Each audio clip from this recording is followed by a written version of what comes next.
Kemudian terkait dengan pajak keluaran. Nah, sebaliknya dengan pajak keluaran. Pajak keluaran adalah PPN yang wajib dipungut oleh PKP yang melakukan penyerahan BKP, penyerahan JKP, ekspor BKP atau ekspor BKP tidak berwujud atau ekspor JKP. Nah, saya artikan seperti ini. Pajak keluaran yaitu PPN yang harus dipungut oleh PKP jika melakukan penyerahan, bisa dalam bentuk penjualan BKP, penyerahan JKP.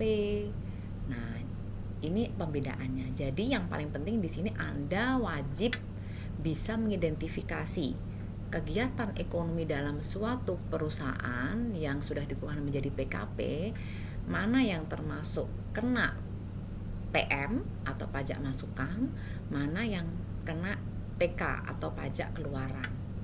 Saya ulangi, kalau pajak masukan terjadi ketika PKP itu, pengusaha kena pajak itu melakukan pembelian, maka dia dipungut PPN, namanya pajak masukan. Nah, ketika PKP itu melakukan penyerahan atau penjualan barang kena pajak, maka dia harus memungut PPN dari pihak lain atau memungut PPN dari pembeli. Nah, bagaimana cara menghitungnya? Jadi dalam suatu masa pajak, contohnya masa pajak itu, masa itu bulan, jadi bulan Januari, selama masa Januari, jika total dari PK, pajak keluaran lebih besar dari PM, maka selisihnya merupakan PPN kurang bayar yang harus disetor oleh PKP tersebut. Jadi kalau PK kurang PM lebih besar PK, maka harus disetor, yaitu kurang bayar.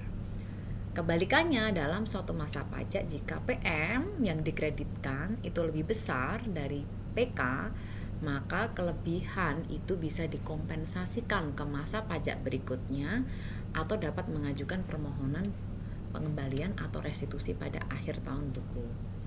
Nah, di dalam slide ini akan terlihat mekanisme skemanya, mana-mana yang disebut PM, PK, dan kapan jika terjadi underpayment atau kurang bayar, dan overpayment atau lebih bayar atau nihil. Nihil terjadi jika PK sama dengan PM. Kemudian bagaimana perhitungannya? Tinggal PPN, tarif PPN dikalikan DPP, 10% kali DPP-nya. Tadi DPP sudah kita jelaskan di topik sebelumnya. Nah, demikian terkait dengan perhitungan pajak pertambahan nilai dan mekanismenya. Terima kasih.